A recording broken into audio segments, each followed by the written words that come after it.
आपके work profile में है, तो फिर कंफ्यूज कैसे हो रहा है? जी नहीं, वो एक्चुअली रेशियो नहीं, होता क्या है जी कि हमने जो जो रेशियो डिस्कस करे थे, थोड़ा आपको ऑफिस से टाइम नहीं मिल पा रही है, विच आई बिलीव कि उस पर थोड़ा सा मेरे को लग रहा है कि चीजें थोड़ी सी टाइम आपको नहीं मिल पा रही ऑफिस से। नहीं, अब निकाला टाइम। मैंने कल भी बैठा, मैं थोड़ा रेशियोज पे बैठा हुआ कर रहा था। तो मैंने आपको दो तरीका बताया था, या तो एक तरीका ये मैंने बताया था कि पीछे आप ये जो है जितनी भी हम लोगों ने एक्सेल करी है, जी जितनी भी एक्सेल हमने करी है वो एक्सेल को आप निकाले और सारे फार्मूलाज को, सारे रेशियो को अपने हिसाब से नोट डाउन कर ले। There is one way. दूसरा मैंने बोला था कि आपको फार्मूला का जो एक शीट शेयर किया था हमने, उसको आप निकाल के थोड़ा सा अपना सारा फार्मूला रिवाइज कीजिए। तीसरा और एक तरीका बताया था मैंने कि मैंने एक बुक भेजी थी CMA एकेडमी वाले की। वो बुक में मैंने बोला था कि हर सेक्शन का इसमें एक एग्जाम्पल्स है और फार्मूला है। तो एग्जाम्पल्स और फार्मूला को आप जो है एक एक क्वेश्चन प्रैक्टिस करें। तो आपके पास एक्चुअल में 3-4 तरीके थे। अब कौन से तरीके आपने लगाए हैं उसके ऊपर मैं बताऊंगा कि आपने काम सही डायरेक्शन में किया कि गलत डायरेक्शन में। नहीं, मैंने जो स्टार्ट किया मिराज भाई, ये आपने जो बुक दी थी CMA पार्ट 2 की, हाँ, इसमें से पढ़ना स्टार्ट किया था। बाकी मैंने एक्सेल वगैरह नहीं देखा कुछ भी, बस उसकी वो तो वो बुक जो में। एक बुक से मैंने भेजा था, बुक पे हर फार्मूला का जी मतलब जी हर रेशो का फार्मूला है, साथ में एक एग्जाम्पल है। तो आपने क्या किया, एग्जाम्पल और फार्मूला लिख के कॉपी किया, अपने से करने की कोशिश करी कॉपी पे। क्योंकि अपने अभी से तो आपका लेवल क्या है मैं आपको बता दे रहा हूँ। आपको पढ़ाई छोड़े हो गया है टाइम, ठीक है। आपको पढ़ने के लिए थोड़ा देर बैठने का आदत डालना पड़ेगा और थोड़ा सा हाथ को भी मेहनत कराना पड़ेगा, हाथ को दर्द कराना पड़ेगा, थोड़ा सा लिखना पड़ेगा। थोड़ी सी फार्मूला अब आपको हो सकता है कि गैप होने की वजह से इतना स्टडी के साथ आपको मेमोराइज करना मुश्किल हो जाए।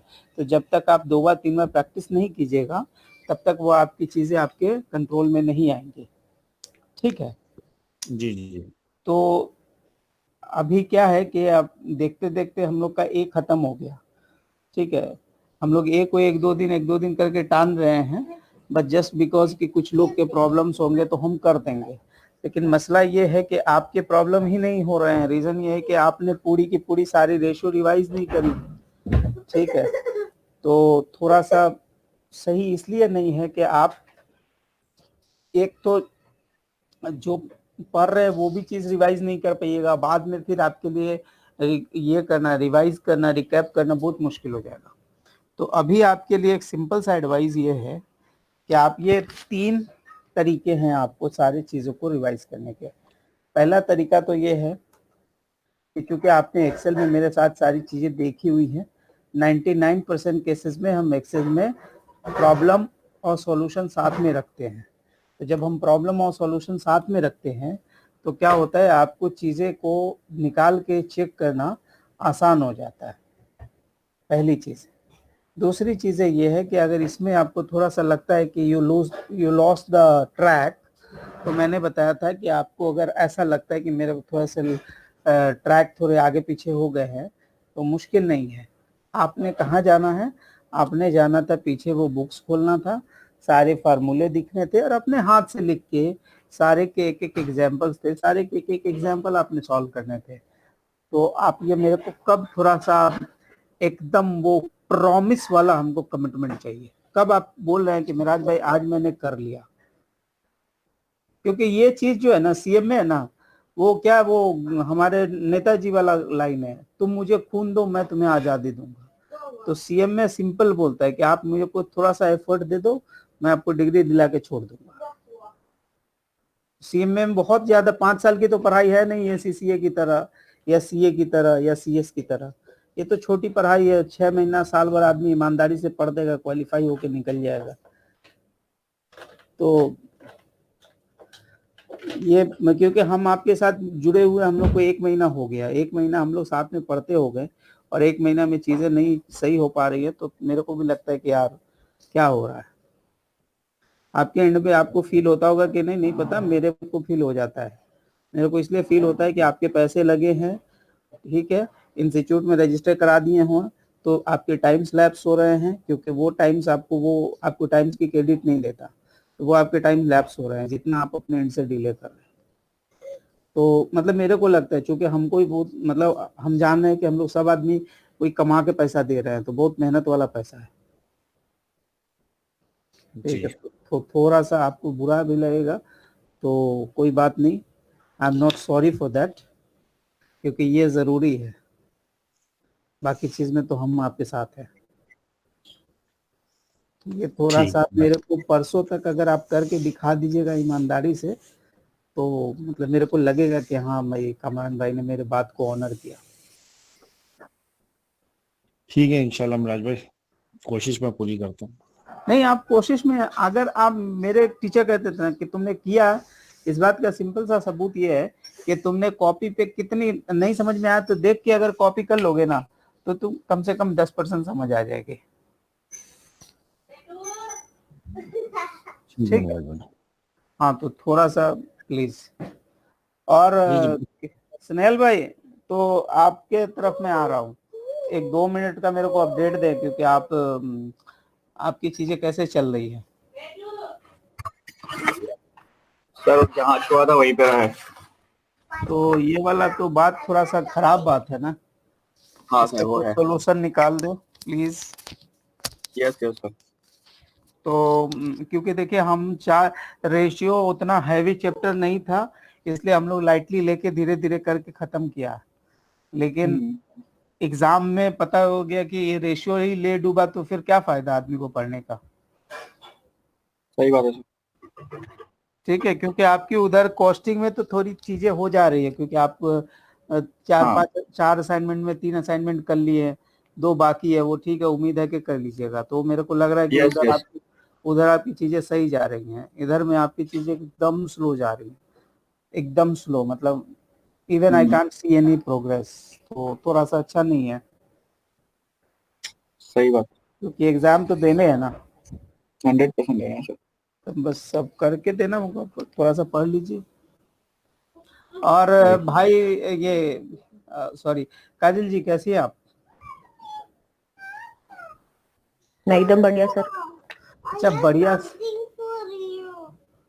चलो पहले काम करो। हाँ जी, तो ये मेरे को बताएं कि आप अपने प्रॉब्लम आपने आइडेंटिफाई कर लिए थे? हाँ सर, प्रॉब्लम किए मैंने क्वेश्चंस सर ग्लैम के ट्राई किए, हाँ हाँ, और तो सर प्रोग्रेस उधर बताएं। भी मेरे को प्रॉब्लम आई, तो मैंने सर क्वेश्चंस के स्क्रीनशॉट ले लिए, मतलब फोटो ले ली। मैं आपको वो व्हाट्सएप पे सेंड कर सकती हूँ? हाँ हाँ, बिल्कुल बिल्कुल, कोई मसला नहीं, यहीं पे हम लोग व्हाट्सएप खोल लेंगे, ताकि हम देखेंगे तो कि गुलीम में कैसा क्वेश्चन दिखाता है। वो लोग शकल देखना चाह रहे हैं हम लोग, कैसा फोटो आता है। सर मैंने तो 2-3 ऐसे ही क्वेश्चंस के लिए, ज्यादा ली नहीं फोटो। नहीं नहीं, कोई नहीं है। अरे, मैंने सिर्फ आपसे 10-10 बोला था कि 10, क्योंकि 10-10-10-10, यानी कि आपके 4 सेक्शन थे, 4 उसमें वो थे, सब सेक्शन थे, तो 4 के मतलब 40 बनते हैं आपके। हाँ तो सर। पता नहीं, आपने 40 तो नहीं सेलेक्ट किया होगा। नहीं सर, इतना तो नहीं किया। हाँ, और ये वाला हम लोग का लंबा छुट्टी हो जाता है, थर्सडे के बाद जुम्मा, शनिचर। हाँ सर। तो यानी आप मेरे को भेजे, देखें क्या है इसमें। हाँ, 1 मिनट।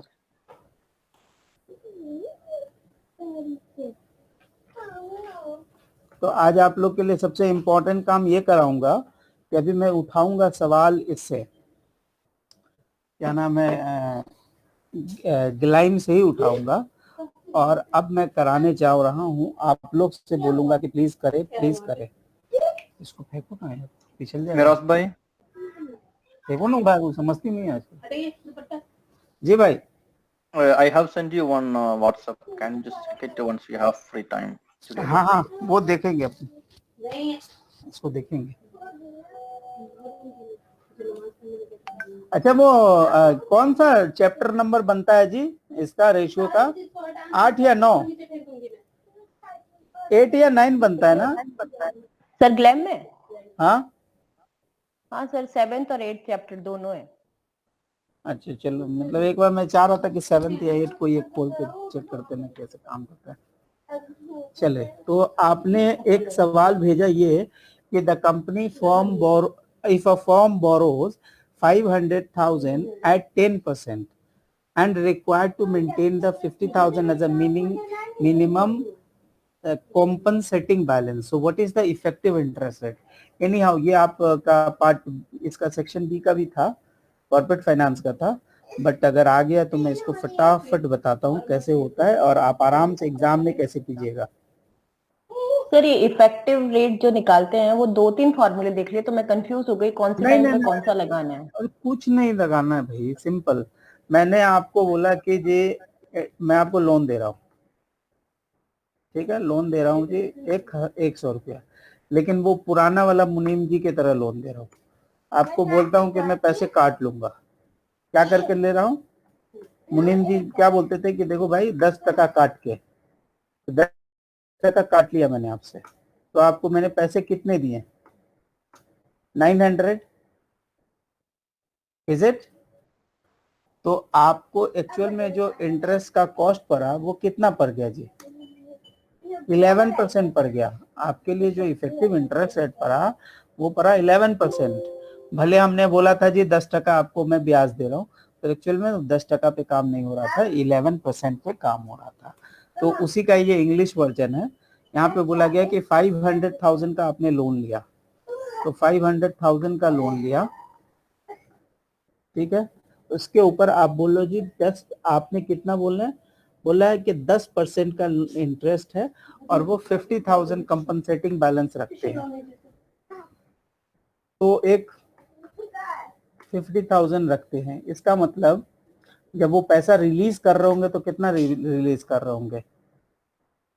450। हाँ सर। लेकिन वो इंटरेस्ट तो आपको जितना सैंक्शन अमाउंट है उतना ही पे देंगे। तो अगेन जब आपके लिए इंटरेस्ट आएगा तो 11.17, ये कितना 12 नहीं आएगा जी, 11.1 आएगा इसका आंसर। हाँ सर, वो तो मैंने ही गलत कर दिया, वो तो। हाँ, क्योंकि इसका सिंपल लॉजिक आप याद रखें ना, वो अपना जो मुनीम जी वाला था। हाँ सर, ठीक है।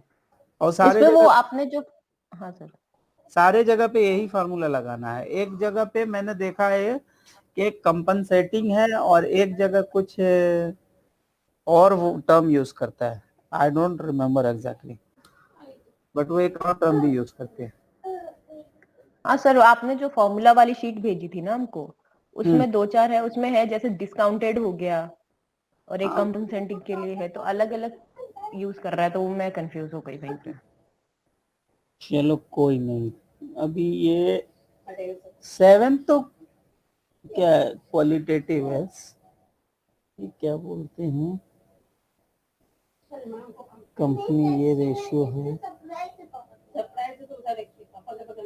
मोस्ट बेनिफिशियल है between the accounting economic profit. अच्छा, ये अकाउंटिंग इकोनॉमिक प्रॉफिट का नाम सुना है कभी आप लोगों ने?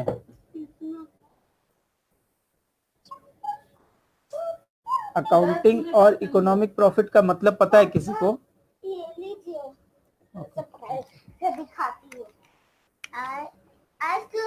हाँ सर। इकोनॉमिक क्या है और अकाउंटिंग क्या है? सर इन दोनों में फर्क इतना है कि इकोनॉमिक में हम जो हमारी अपॉर्चुनिटी कॉस्ट होती है वो भी इंक्लूड करते हैं और अकाउंटिंग में नहीं करते हैं। अकाउंटिंग में जो करेक्ट जो हमारी कॉस्ट आई है वो इंक्लूड करते हैं बस। हाँ, एक्चुअल में अगर उसका बुकिश लैंग्वेज में निराश भाई, इकोनॉमिक प्रॉफिट में हाँ हाँ अपॉर्चुनिटी गेन भी आएगा और खाली एक्सपेंस मत खाली आएगा। अपॉर्चुनिटी गेन भी आएगा और खाली मैं पूछ रहा हूँ इकोनॉमिक गेन भी आएगा। इकोनॉमिक गेन बोल के कुछ नहीं होता है, गेन बोल के कुछ नहीं होता है इकोनॉमिक। कॉस्ट में क्या होता है एक्चुअल में, एक कॉस्ट होता है एक इम्प्लिसिट, इम्प्लीसिट का मतलब होता है इम्प्लीसिट। इम्प्लीसिट का मतलब ये होता है जी कि आउट ऑफ पॉकेट कॉस्ट है। क्या है? आउट ऑफ पॉकेट कॉस्ट, यानी आपने अपने पास से पैसे दिए हैं, ठीक है। नहीं, ये इम्प्लीसिट का मतलब नहीं, बल्कि ये एक्सप्लीसिट का मतलब होता है। एक्सप्लीसिट का मतलब होता है आउट ऑफ पॉकेट कॉस्ट। यहाँ पे जो होते हैं वो कॉस्ट नहीं होते, बल्कि यहाँ पे सिर्फ आप कॉस्ट एज्यूम करते हो।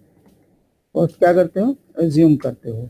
जिसमें अभी हमने वो अभी काजल ने बोला कि वो जो अपॉर्चुनिटी कॉस्ट है, वो कॉस्ट एक्चुअल में हम लोग सिर्फ एज्यूम करते हैं, क्योंकि उसके लिए हमको बाहर में कोई पैसे नहीं देने होते, बट एज्यूम करते हैं कि अगर हम ये नहीं करते तो ये करते क्या होता वाला कॉस्ट हो जाता है। तो जो इकोनॉमिक्स होती है वो बोलती है जी मैं दोनों कॉस्ट को मानता हूँ, और जो अकाउंट्स होती है वो बोलती है कि अगर पैसा बाहर गया है then only I will take, otherwise I won't take. तो इकोनॉमिक्स में बोथ कॉस्ट लिए जाते हैं। When it comes to the economics तो दोनों कॉस्ट आते हैं इसके अंदर। तो ये एक डिफरेंस है इकोनॉमिक एंड अकाउंटिंग कॉस्ट में।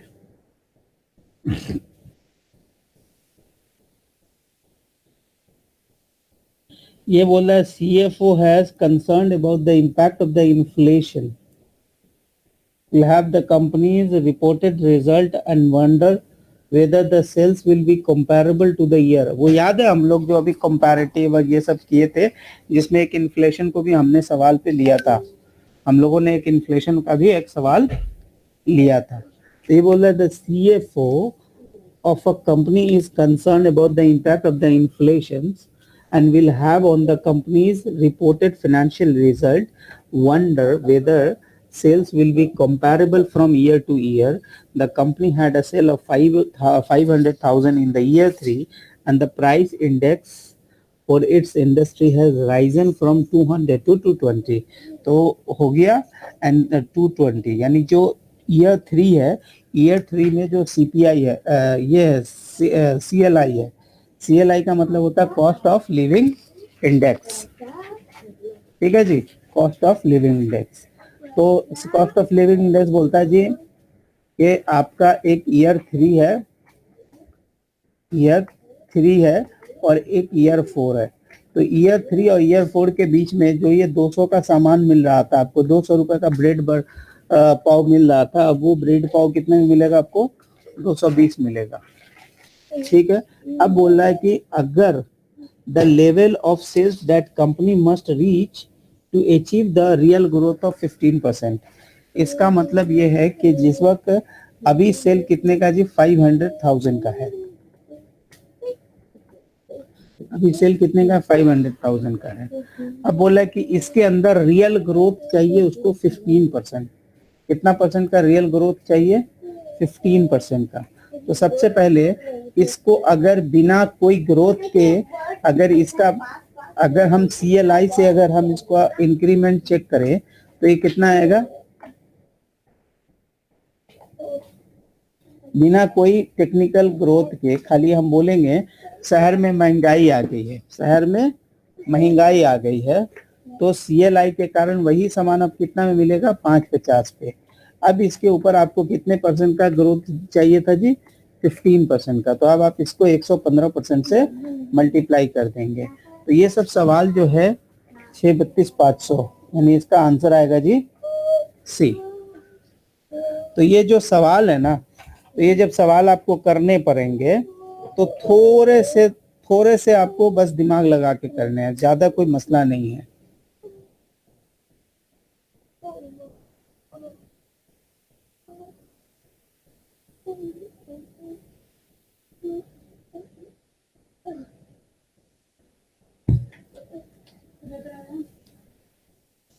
पहले ये सवाल समझ आई कि नहीं है वो बताएं आप लोग।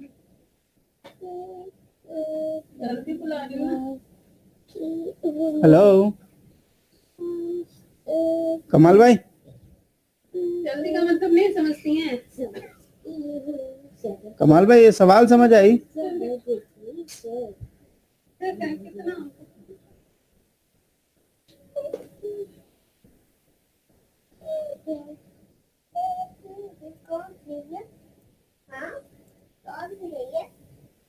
कौन सी है बताइए ना, जल्दी बताइए।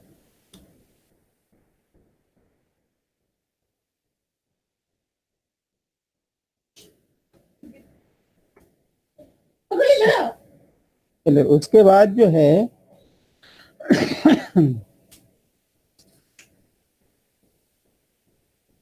एक छोटा सा सवाल है, ये वाला सवाल तो आप पढ़े तो आपको कुछ समझ आ रहा है क्या?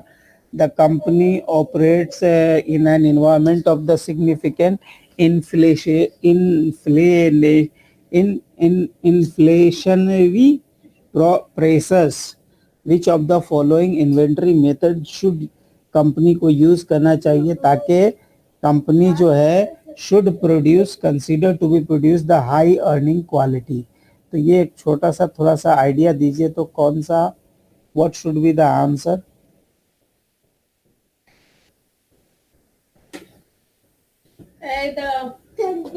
Last in first order, LIFO. LIFO. Can you give with the can you give an example with numbers? You just guide me, I will write the numbers. आई ना बेटा ये लास्ट गुड्स का प्राइस ज्यादा आता है ना, वो पहले रिमूव करते हो तो अच्छा क्वालिटी अच्छा हो जाएगा।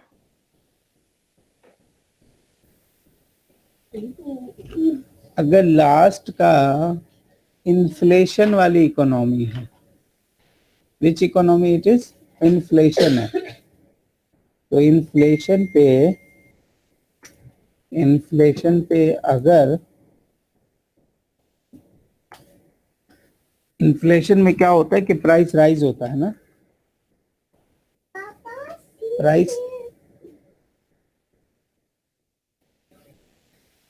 प्राइस राइज हुआ, FIFO के अंदर लोवेस्ट COGS होगा और हाईएस्ट इन्वेंट्री होगी अगर इन्फ्लेशन ही होगी। अगर ये इन्फ्लेशन हुआ तो FIFO की इन्वेंट्री होगी। FIFO बेहतर होगा या LIFO बेहतर होगा? FIFO लो COGS हाईएस्ट इन्वेंट्री। ये थोड़ा हमको क्यों लग रहा है गलत है आपकी बातें? हमको अनस भाई की बातें सही लग रही है।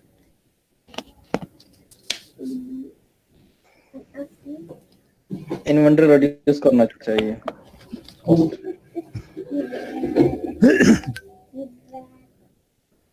सी इसका जो है ना, इसमें आपसे हाईएस्ट के बारे में बात नहीं कर रहा था, क्वालिटी ऑफ अर्निंग के बारे में बात कर रहा था, ठीक है जी। इसमें प्रॉफिट ज्यादा होगा LIFO में। LIFO में प्रॉफिट ज्यादा होगा, अगर इन्फ्लेशन वाला रहेगा तो कॉस्ट ऑफ गुड्स ज्यादा रहेगा ना भाई। लेकिन प्रॉब्लम लोएस्ट इन्वेंट्री होगा, बट द प्रॉब्लम इज कि ये सबसे गुड मैचिंग होता है ना, तो इसमें क्या होगा, हमारे पास कोई गलत रिपोर्टिंग नहीं होगी, because this is a recently matching ना, this under LIFO is recently matching with the sales, तो वहां पे क्या होंगे, हमारे जो रिपोर्टिंग्स होगी वो सही होंगे। और यहाँ पे जो एम्फेसाइसिस था वहां पे प्रॉफिट नहीं था, ठीक है, यहाँ पे क्वालिटी ऑफ प्रॉफिट पे एम्फेसाइसिस था। अगर सिर्फ वैल्यू पे होता तो आपका हम आंसर ले लेते, एक्सेप्ट कर लेते।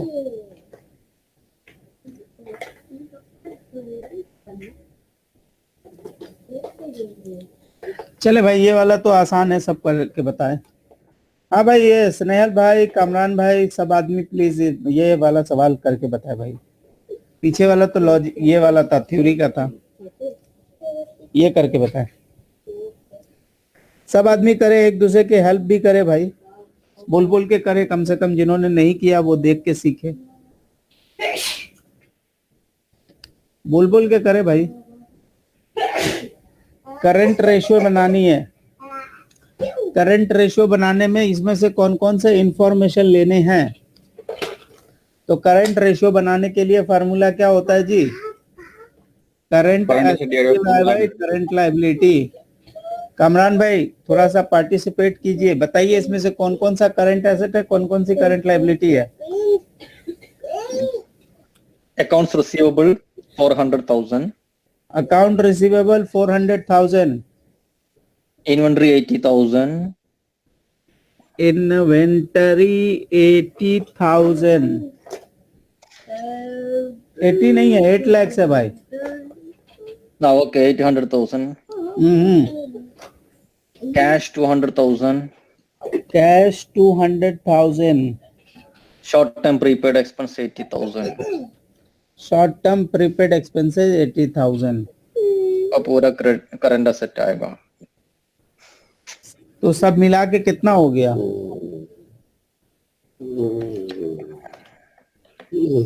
बोलो भाई, सुनैल भाई बोलो यार। वो 1480 हो जाएगा। 1480 हो जाएगा। 1480। लाइबिलिटी बताओ भाई।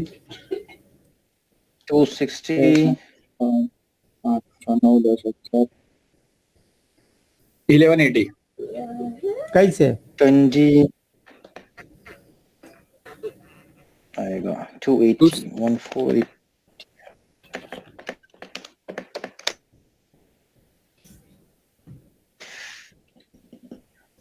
आंसर डी आएगा। तो नीचे में 280 ले लूं, तो इसका इसका भागा लगाना।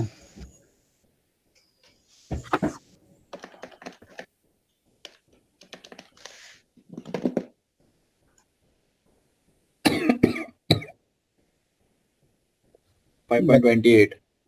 तो सही आ रहा है। चले, यही सवाल में फटाफट मेरे को क्विक रेशियो। अरे क्या हुआ भैया, आप लोग पार्टिसिपेट नहीं कर रहे हैं?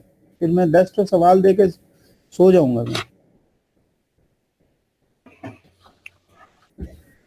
मैं वो गांव वाला पाठशाला वाला टीचर बन जाऊंगा। आज 10 सवाल दे के सो जाऊंगा।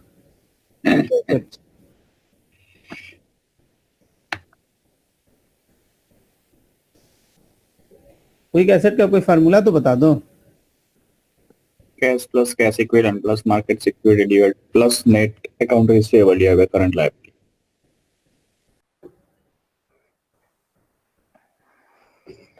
Answer C.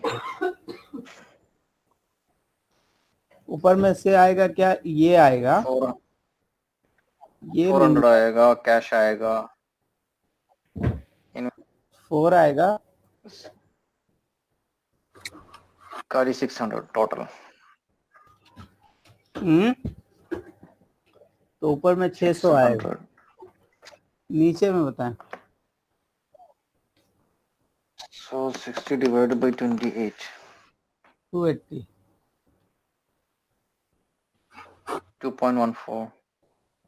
तो ये आएगा। ठीक है।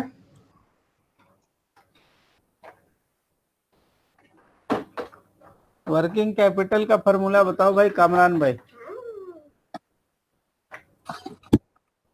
Current asset minus current liability divide total asset minus current liability divided by total assets. क्या हो गया? क्या हो गया? जज्बाती हो रहा है आप तो। सिर्फ पूछ रहा वर्किंग कैपिटल बताने, कुछ डिवाइड नहीं होता भाई। और तो 8 4 12 2 14 1480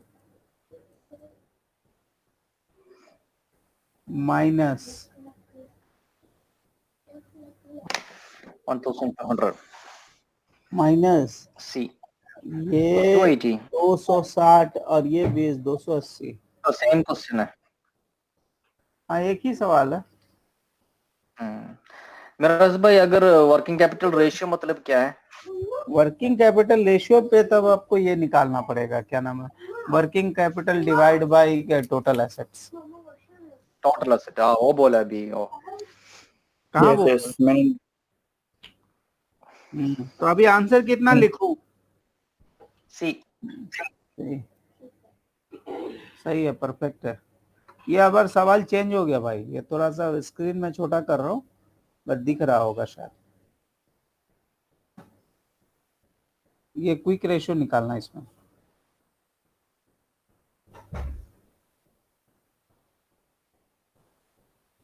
क्विक रेशियो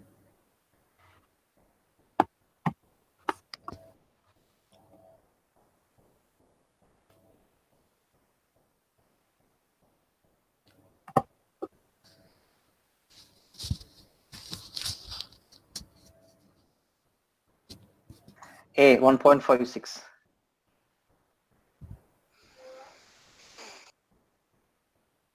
गलत जवाब,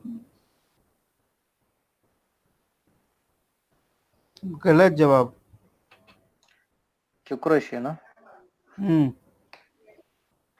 10 plus 18 plus 120.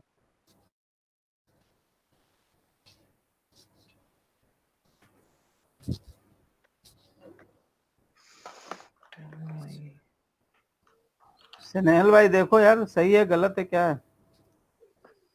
वही कर रहा हूँ सर मैं।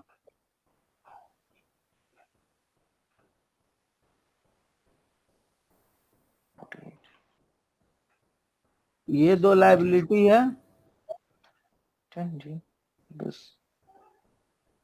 उसके बाद ऊपर से एसेट क्या क्या बनेगा? एक, वो तो 148 जाएगा ना। 2 एआर नहीं, सॉरी एआर लेंगे, इन्वेंटरी नहीं लेंगे।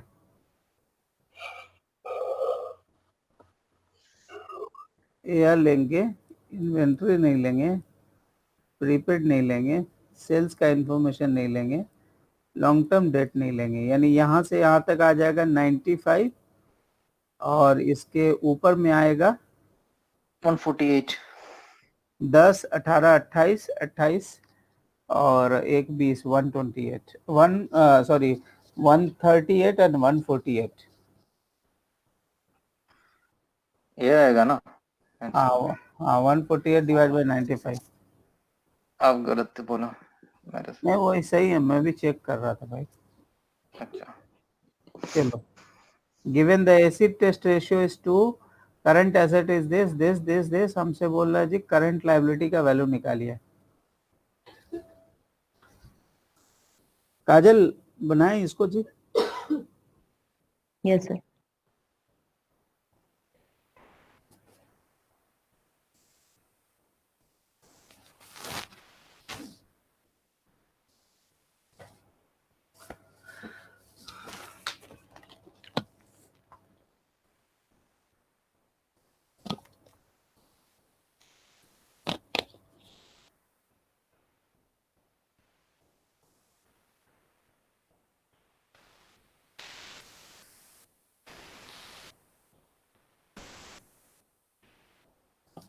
वन 1500।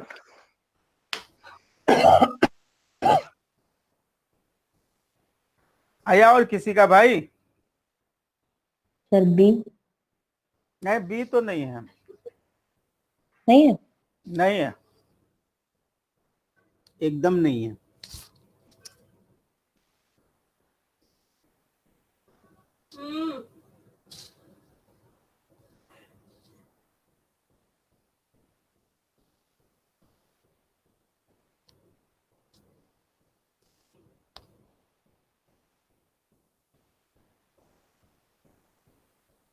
अरे भाई एकदम सिंपल सवाल है।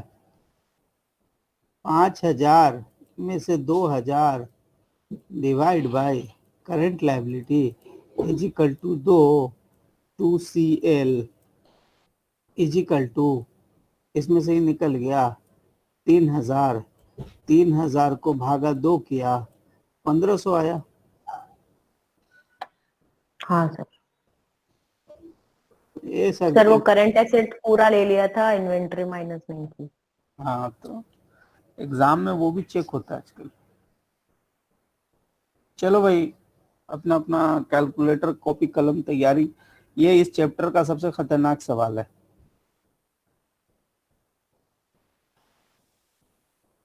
आई थिंक आप सर लोग ये ने, आपने करा दिया था। हाँ तो छोड़ दे। तो ये मैंने नहीं करा वैसे, ये वाला।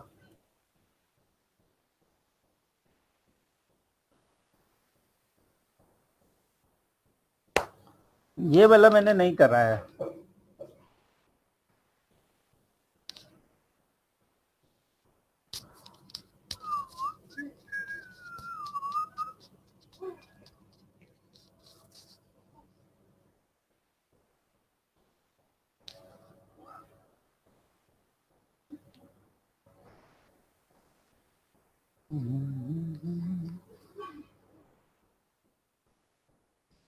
सर बी है क्या इसका आंसर?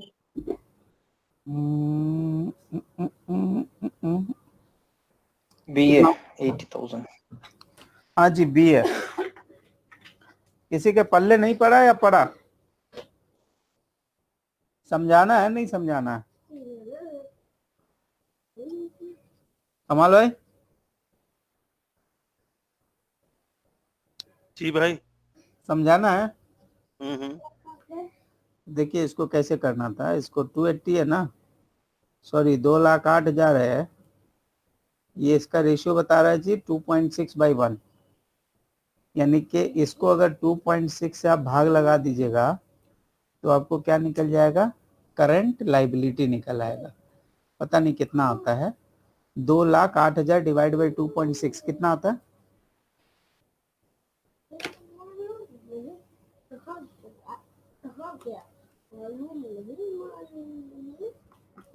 दो लाख आठ हजार डिवाइड बाई 2.6, तो इसका 80,000। मतलब 80,000। ठीक है, तो ये 80,000 आया, क्या करंट लाइबिलिटी आया 80,000, और हमसे मांग क्या रहा था जी, करंट लाइबिलिटी। ठीक है, अगर इसी सवाल में हमसे अगर इन्वेंट्री मांगता तो कितना आंसर आता?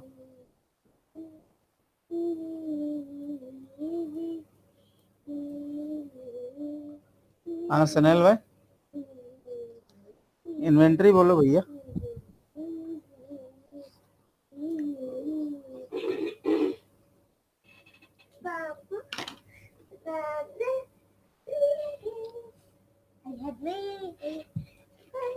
ये आपने कर लिया 72,000। तो 3.5 280, 280 में से 2,08,000 गया तो 72,000 आना चाहिए जी। आपका आया था 72,000 अनस भाई? 72,000। Yes. हाँ ठीक है। So this 72,000 is the inventory for this सवाल। ये अगला सवाल वही था। ठीक है, उसके बाद कभी कभी ये There is assumption that there is no prepaid, right? कहाँ कोई assumption काम नहीं करता इस पे। जब तक एक्सप्लिसिटली चल के नहीं बोले तब तक प्रीपेड को नहीं लेने का। अच्छा ये सब फुल साइज सवाल देख के ना आदमी, ये फुल स्क्रीन सवाल है ना, ये एग्जाम में देख के डर लगने लगता है आदमी को, जबकि इसमें इंफॉर्मेशन सिर्फ 2 ही लेने हैं या 3 ही लेने हैं। पापा हाउ स्पेलिंग क्या होती है? HOW how. सर वो आपको एक और क्वेश्चन भेजा है, वो है तो सिंपल लेकिन उसके निकालना कैसे वो मेरे को समझ में नहीं आ रहा है। अच्छा इसके बाद था कोई सवाल? हाँ सर। HOO। हाँ H क्या, how, HOW how.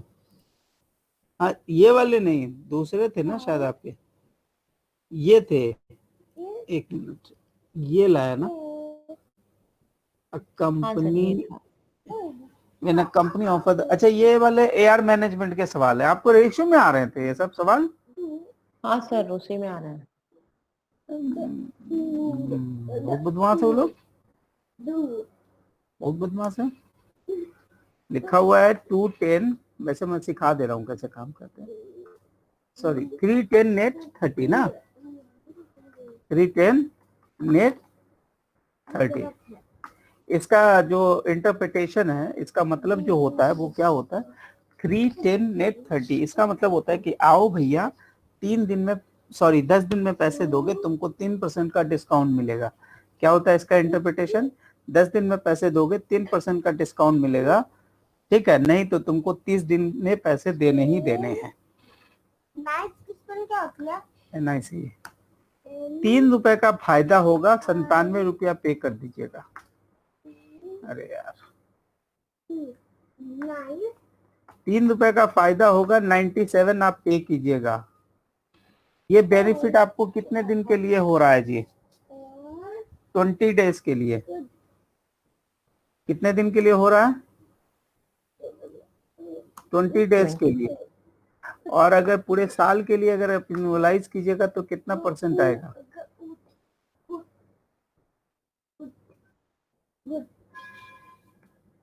Divide by this, 56% तो नहीं होना चाहिए सर उसमें 360 डेज लिया है। सवाल में 360 लिया है, नहीं मैं लिखना ये चाह रहा था 397 रुपीज दीजिएगा, 3 रुपए का डिस्काउंट हो जाएगा और ये मिलेगा बेनिफिट आपको 10 दिन के लिए। 360 बाई 20 दिन, तो ये 56 हो रहा है। एक मिनट, इसको सवाल को F4 3/97। ना ये उल्टा कर दिया तूने भाई। हाँ वही multiply by 3/97 divided by 20/360 by 20 multiply by 360, ऐसे है ना? नहीं बाई होगा। अच्छा ये यानी ये क्या बाई, ये मल्टीप्लाई होगा, ये मल्टीप्लाई होगा। अच्छा 360 डिवाइडेड बाय 20। मिराज भाई ये जो आपने डिवाइड किया ना, एक मिनट रुक जाओ 3 डिवाइडेड बाय 97 इनटू एक मिनट, 360/20 हो गया क्लियर। उसके बाद आ जाओ 360/20 का कितना बनता है? 360 18 हाँ 360/20 18 बनता है ना? अब इन दोनों को मल्टीप्लाई कर दो, तो वही तो 56% हो रहा है ना, लेकिन सवाल में 56% है, ये ए होगा जी हाँ आंसर। सर, है ना है। अरे यार, तो मैं 55-56% का साइज देख के मेरे को लग रहा था कुछ गलत हो रहा है। इसकी जो लॉजिक ये है कि 3 रुपया का डिस्काउंट मिल जाएगा 10 दिन में दीजिएगा तो, ठीक है। और नेट में 30 डेज यानी आपको एडिशनल बेनिफिट्स मिल रहा है, वो सिर्फ आपको मिल रहा है जी 20 दिन का बेनिफिट मिल रहा है, ठीक है। लेकिन ये सब आप कॉर्पोरेट फाइनेंस के सवाल है, क्योंकि वहां पे एक चैप्टर है बकायदा जिसका नाम है AR मैनेजमेंट, ठीक है जी, उसके सवाल है बकायदा। सर अब जैसे ग्लैम में ऐसे है कि मतलब सेक्शन वाइज नहीं किए हुए चैप्टर, वैसे किए हुए हैं जैसे 11 चैप्टर है इस वाले सेक्शन में। हाँ इसमें मेरे को पता है थोड़ा सा वो है। हाँ सर, नहीं तो चलेगा, कोई नहीं, इसीलिए तो बोला है कि थोड़ा सा करके देखिएगा तो कौन। फराज भाई मैं ये और 2 क्वेश्चन भेज दिया, वो थोड़ा चेक कर लो। अभी देखेगा भाई, चलो आपका भी क्वेश्चन दिखेगा, ये गया।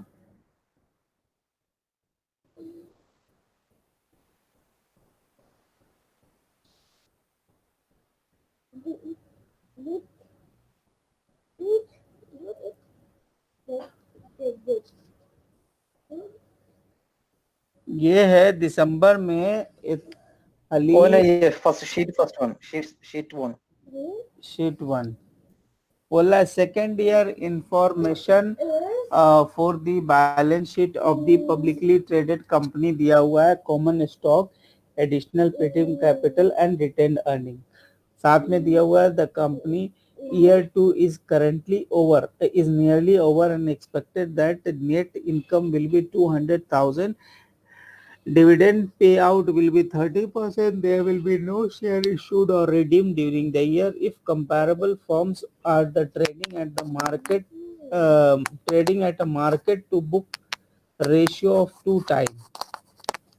What is the expected market price? ये जो ट्रेडिंग टू यानी ये जो मार्केट टू बुक रेशियो है, मार्केट टू बुक रेशियो का मतलब क्या हो गया जी? MPS divide by BPS book per share, MPS to BPS book per share, और रेशियो है जी 2 टाइम। आपका जो सवाल है उसमें आपको निकालना पड़ेगा book per share. Book per share निकालने की निंजा टेक्निक क्या है? 1 मिलियन, 2 मिलियन, 3 मिलियन, 3 मिलियन, और ये कितना है जी? 50,000। additional paid capital also will take, huh? हाँ, तो एक काम कर लेते हैं, लिख लेते हैं। सॉरी, 1 मिलियन, 2 मिलियन और 50,000। तो सही जा रहा है। 3.5 ये था ईयर 1 का कहानी। ईयर 2 का कहानी ये है कि कंपनी जो है बोल रहा है कि वो इनकम अर्न करने वाली है जी। इनकम अर्न करने वाली है, कितने की इनकम जो उसका फाइनलाइज होगा वो कितना? 200,000 पे फाइनलाइज होगा, लेकिन उस पे वो 30% का रिटेन्ड का वो क्या कर देगा जी? पे आउट कर देगा। इसका मतलब बाकी का पैसा वो क्या करेगा जी? रिटेन्ड अर्निंग में लेके चला जाएगा।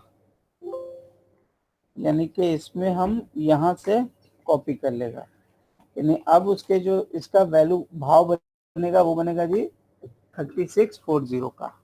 उसके पास 1 मिलियन के इक्विटी शेयर है,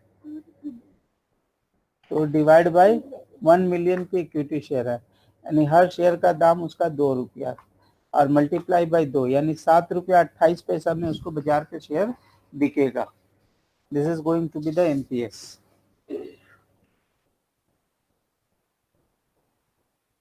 ठीक है भाई? ओके। वैसे ये खतरनाक सवाल लाते कहाँ से हैं जी? ये वही से मिला। बाप रे बाप, मतलब बंदा को हिंट्स भी दे दिया करो भाई, मैं भी भूल जाता हूँ। परफॉर्मेंस पैंट्स डिस्पोज एंड अरे क्या है, इतना भारी भारी इंग्लिश क्यों है?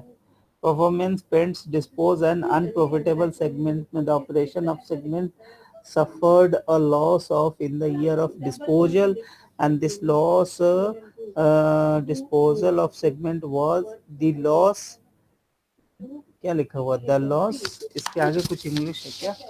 In the year of disposal, Sorry, the loss on the disposal of 180,000 was if the tax rate is 30% and income growth इतना, which is the true? Net income पे क्या फर्क पड़ेगा? इनकम टैक्स पे expense on the income before the discontinued operation क्या report किया जाएगा? Loss जो है कैसे रिपोर्ट किया जाएगा? इनकम फ्रॉम कंटिन्यूइंग ऑपरेशन कैसे रिपोर्ट किया जाएगा? ठीक है, तो हमको लग रहा है कि आंसर जो होना चाहिए वो होना चाहिए जी। देखिए ये बोल रहा जी उसने $420 का लॉस हो गया, जब डिस्पोज कर रहा है तो उसका लॉस कितना हो रहा है जी? 180, तो 420 प्लस 180 हो गया। ठीक है, ठीक है। उसके बाद इनकम बिफोर टैक्स 2760, इसको तो छोड़ ही दे। ये लॉस दोनों को ऐड करते कितना होता है? 600 आता है। 420 180 600 आता है। Loss from discount net of income tax नहीं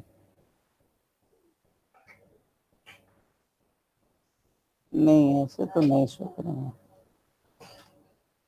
कंटिन्यू इनकम फ्रॉम कंटिन्यू 60, इसका हमको मिल जाएगा जी 30% और 2760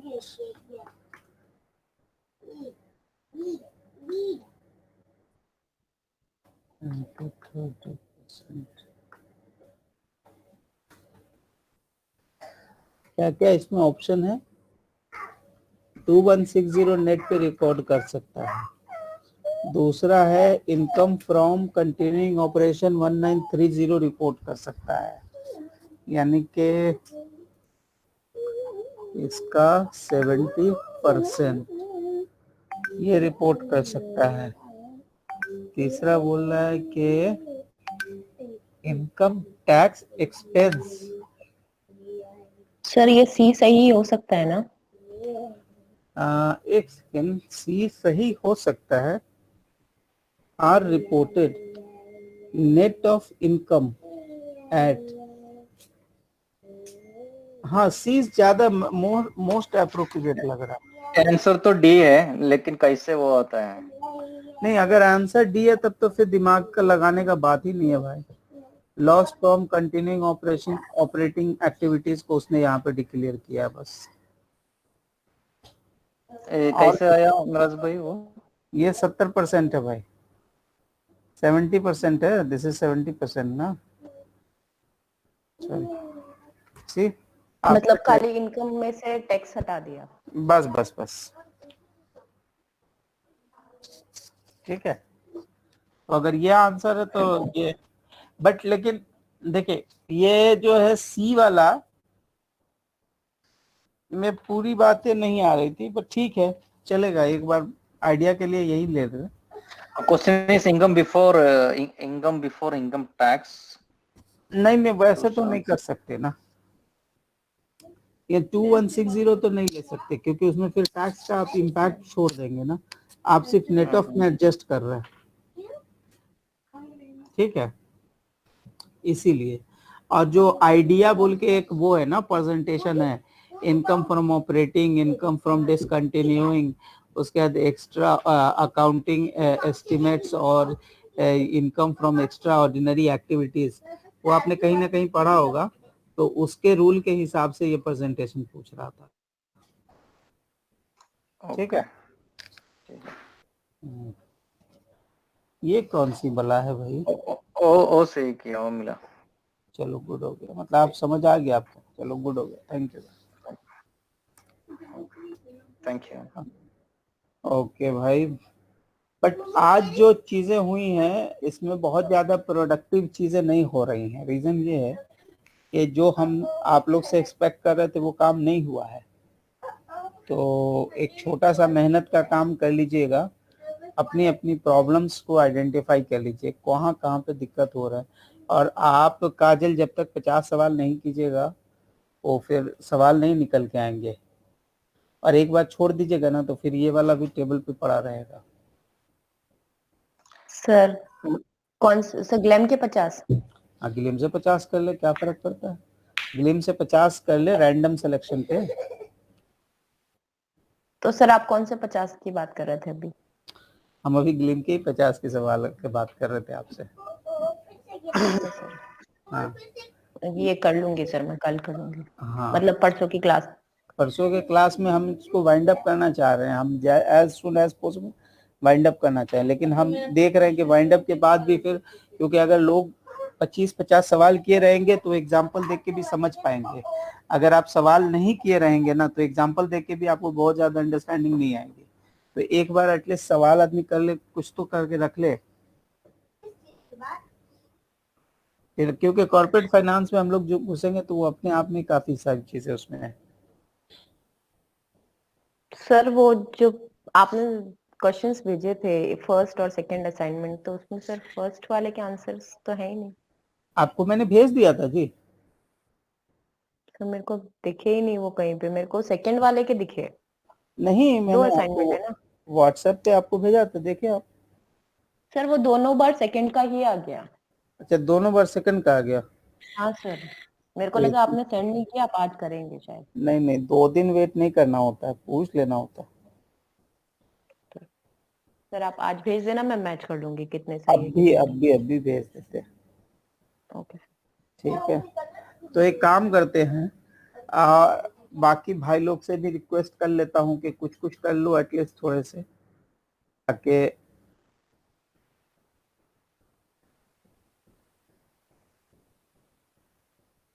गुरुजी।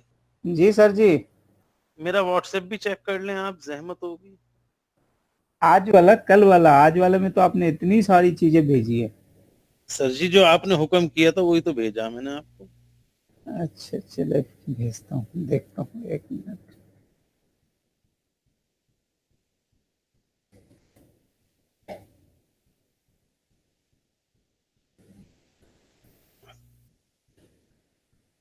रोशन भाई ठीक है, तो फिर आज हम लोग ये पार्ट 2 वाला क्लास अपने यहीं पे ये करते हैं, एक बार रोकते हैं।